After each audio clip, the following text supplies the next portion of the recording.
Hello, everybody. I'm Dr. Pamela Brewer, welcoming you to this edition of M.E.S.H. M.E.S.H is where we talk about your mental, emotional, and social health all the time.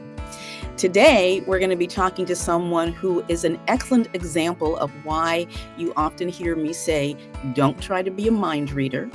It's not your job and it's not your skill set, and don't expect others to read your mind. I'm going to introduce you to today's guest, and you're going to figure out in about 30 seconds why the idea of not being a mind reader and not accepting that as a job is really so important in all relationships, but really in this relationship. With that being said, I would like to welcome Dr. Ann Turner to M.E.S.H. Dr. Turner is a certified sex therapist. She's a divorce coach, so you do a lot of work with couples all the time. Dr. Turner, welcome. Thank you. Thanks. It's so great to be with you again. Well, Dr. Turner, we're going to be talking about something today that I did not have a whole lot of awareness of. And when you told me this was one of the things you do, I thought, well, this is a 20-minute conversation. I think I need like a 20-week conversation. And what am I talking about? Living apart together. What exactly is living apart together? Is that a thing? Is it a new thing? What is that?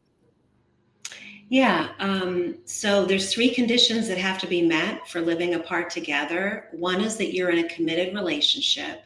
Two is that other people know that you're in a committed relationship, so it's public. And then three, you live separately in separate dwellings. Now, is that the same thing as a long distance relationship, or is that, I mean, there was, when people would say one person is moving, so they're a couple, but, one person's in California, one person's in New York, that's long enough distance. Is that Yeah. what we're talking about with living together separately?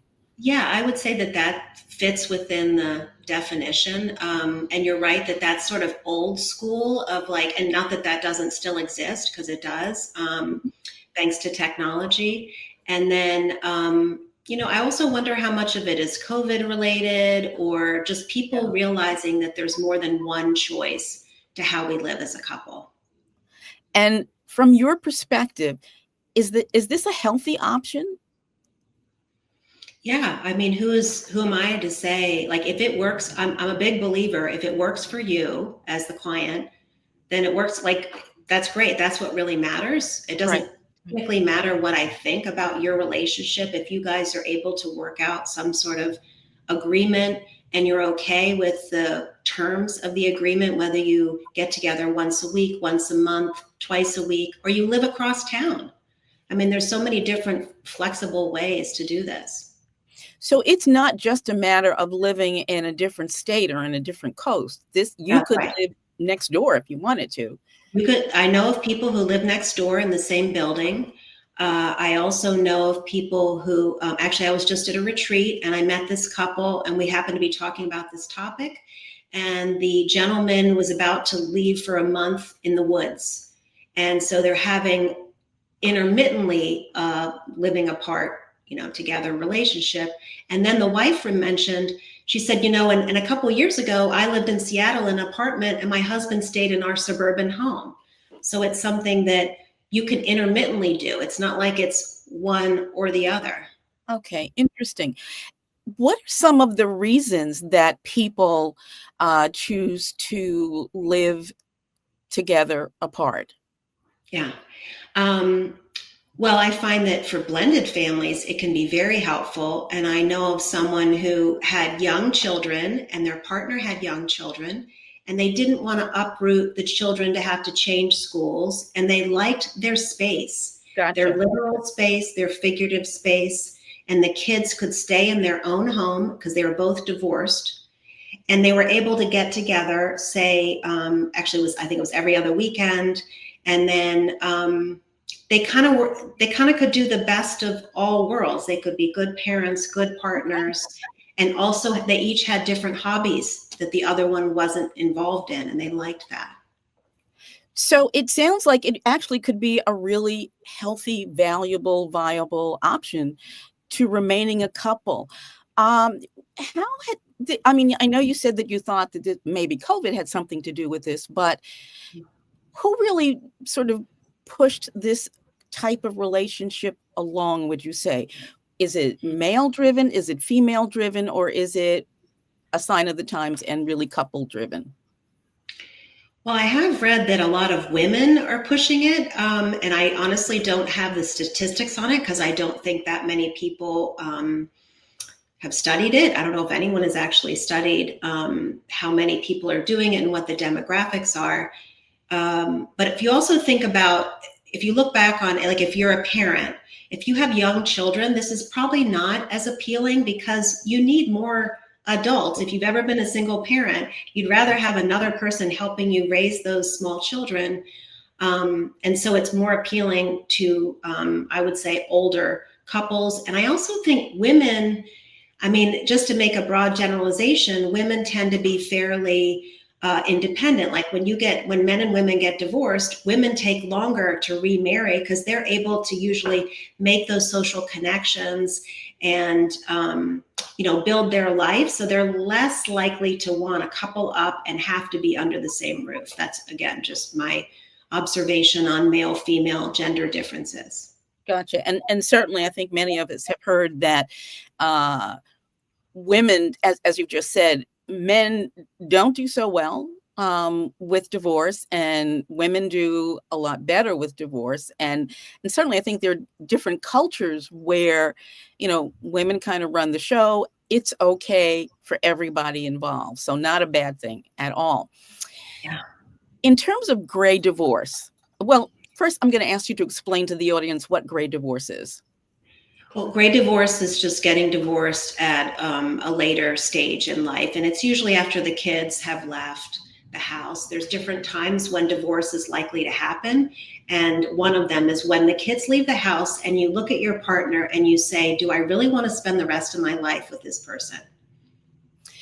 So is living together apart? I think about couples, they've been together forever. They don't want to live together. They don't want to be in a committed relationship together, but for whatever reason, financial, social, who knows, they don't actually want to get a divorce. Is this an option? Well, the one piece that you said that doesn't align is if they don't want a committed relationship, because technically this would require commitment. But to be fair and open to other people, if someone, if a couple was okay in polyamory, if I'm okay with my partner being with other people, if that works for them, that is a possibility. And we live separately and we have agreements, which is what makes polyamory work, is when we know what's okay with each other. So it could, although it wouldn't technically meet the criteria. Yeah. Gotcha. You've used a term that I'm not sure everyone in the audience is aware of, polyamory. What is that? So polyamory is when you're in a relationship with more than one person. And from your experience, because people have all sorts of views about what is and what isn't a relationship. And what you're saying, and certainly makes a great deal of sense, if it works for the couple or the triple, or is it ever? I'm aware of 3, but I'm not aware of it being more than 3. Yeah, well, that's called a polycule when it starts getting bigger. Okay. Yeah, a throuple is another expression for when there's 3. Okay. And again, it can be any gender. It's not always assumed that, like, if I'm with 2 men, it could be I'm with a woman and a man, and that can be very flexible. And so it almost sounds like it could be essentially a commune. Yes. Our old sense of what a commune was. That's right. Like that show, The Big Love. I don't know if you saw that, about Mormonism, and yeah. So back to the concept of living together apart. What are some of the things that people really need to consider if this is something that they want to do? I know there are people listening now who are thinking, I really like this person, but I don't want to live with him or her or them. Yeah. But I don't know if I'm really cut out for this. I need to have somebody living in my house with me at all times. What's the mindset or the framework, if you will, for the person and the couple for which this would work? Well, first of all, it'd be very helpful if the people involved have what's called like secure attachment. So attachment is determined usually by our caregivers when we're little. and younger. And so if you're insecurely attached, or we call it anxious attachment, this probably wouldn't be a good fit, because it's someone who kind of wonders, does the person really love me? Are they going to cheat on me? That type of person, it wouldn't be as appropriate to do. I don't think it'd be harder for them. And then, so you'd want to be securely attached. What else? Oh, you'd also want to have really clear communication. How often are we going to talk to each other? How often will we see each other? If you're having sex, how often do we have sex? And so it's really just having that conversation and being in agreement on how that would work. And then to piggyback on that, one thing you could do is test it out. Like that couple I mentioned at the retreat, where the husband's going to live for a month away, see what it's, and the great thing about like Airbnb nowadays, people and COVID kind of taught us, you can live somewhere else for a month. And usually a lot of people can work remotely. And test, see what you think, or a week. It doesn't have to be a month. It could be a day. It could be, like there's different ways you could test this out.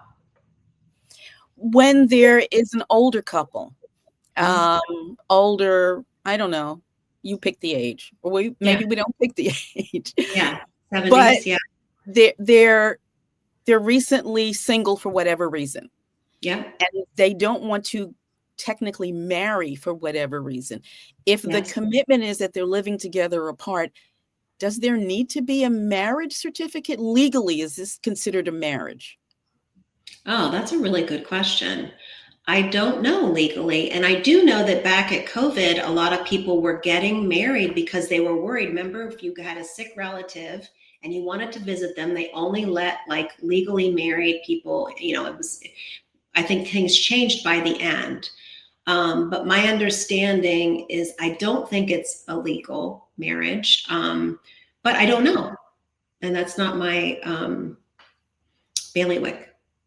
I may have to have somebody coming in here to talk to us about what's legal in relationships and what's not. That's right. It certainly seems to be a shifting landscape these days. Yeah. So let's go back to this couple I've created. They're an elderly couple. They are newly single for whatever reason, reasonably newly single. They want to be in a relationship. One wants to get married and live with the person, or not get married and live with the person. The other one is saying, I'm not giving up my benefits. Yeah. I'm not giving up my space. I love you dearly, but I really want you to go home. Yeah. Does that work?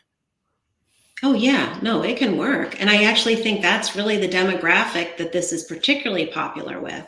Gotcha. For the reasons you just mentioned. You don't want to lose your benefits. You've lived your life a certain number of years. Maybe you've been a widow or widower, and you like your apartment. You like how it's arranged. Maybe your new love interest is a mess and you don't want to live with them. Or like you said, you lose benefits or something, or your kids don't like your partner. I don't know. But this would be a way to be in a committed relationship and you don't have to share space with each other. And when you say your partner may be a mess, you're referring to literally, physically a slob, and you can't. Oh, yes, sorry. Yes, I meant messy, right? Yeah, because sometimes it's messiness. Sometimes it's. I've heard of people like they say, my partner has a cat, and I don't want to live with a cat full time. I like my partner. I'm going to stay where I am. They don't want to compromise. What about those folks who would say, this is an example of someone who has poor intimacy skills or poor commitment skills? Yeah. What about that as a concept? Does that ring true in this kind of a relationship? I think that's in a way a judgment on someone of like, if someone wants to live separately, why does it bother you? I mean, it's sort of like, you can say whatever you want about how someone else is living. On the other hand, it's their life. And if it works for them, then I think it's kind of none of your business. Then it works for them. So for the folks who are listening to us right now, in the time that we have left, I'm wondering if you could share some thoughts about or some tips about what a person should think about if they are considering living together apart. I think they should think about what agreements on how often they're going to communicate, how they're going to communicate. Some people are better at text, some rather have phone calls every night. Are they going to see each other every weekend? And the other thing I did want to add before we end is that you don't have to do a live apart together relationship to have some space in your relationship, because I do find people are wanting that post-COVID. Because people have moved back home and they're working from home and out of their kitchens and they're home all the time. And so you can create a little more space in your relationship without necessarily having separate dwellings. And it could be something as, actually I was at the same retreat, someone had a studio for their art and it was separate than the partner's studio and it was on the same property. And what else? You could also sleep in different bedrooms and still have sex. People sometimes think, oh no, if we stop sleeping together, we're never going to have sex. But you can have some space, literal space in your home, especially once kids are gone and now you have children's bedrooms free. Yeah. So, yeah. So really what this concept does is it opens up the idea of being connected in so many ways. And certainly I know you and I know people who will believe I'm never going to have a partner. But what they think about when they think about partner is this person who's living with them, married to them. That's And right. that's a whole other conversation. What are some first steps? You've just talked about what folks need to consider. What are perhaps some first steps to moving forward with getting information about this kind of a guidance? Do you, as an individual or couple, do you need to work with a clinician who's skilled with these kinds of concepts, or can you just sort of do it on your own, or is there a book you can read? Yes, that's a good question. One, you can try it on your own. Two, there's always resources like myself who could be happy to help you walk through how to do that. There is a book, and I have it right here, called Latitude Huh. by Vicki Larson. And she's a lovely woman. And the title is Latitude, How You Can Make a Live Apart Together Relationship Work. So that's just something to think about. That's a great resource. Thank you. Yeah. And how do people get in touch with you if they would like to? Is there a website or is an email address? My website is annturner.com and my email is drannturnertherapist@gmail.com. And then Instagram is @Dr. Ann Turner. And And there's if you would, I was going to say, if you would spell Ann and Turner. Yes, ANNTURNER. Okay. One quick question, and I'm not going to give you enough time to answer it thoroughly, I know, but in the situation where there's stepchildren involved and one parent has a completely different view of how to parent the stepchild. Yeah. Is this a way to stay connected and sort of back away from those kinds of challenges? Yes, it would be it's very helpful because it allows that container. It's actually a physical container instead of always interacting and having that rub in the relationship. And also it's helpful for people. I've had people with neurodivergent stepchildren who have a harder time with change and changes in their circumstance. So then they decided, I don't want to uproot new school, new neighborhood, new everything when this child is already sort of challenged enough and doesn't want to add to that. That's a great, I think, additional way to think about options in terms of relationships. Dr. Ann Turner, it's been so delightful to see you. Again, it's been way too long. Hopefully we will meet again soon. And I want to thank you for being here. Thank you for having me. Absolutely. And folks, to you, thank you for joining us today on this edition of M.E.S.H, where every week, every Wednesday, you're going to have access to a new conversation that is going to address the mental, emotional, and social health aspects of your life. If this has been a conversation that you have found useful, I'm hoping that you'll share it with someone you care about. You take care. See you next week.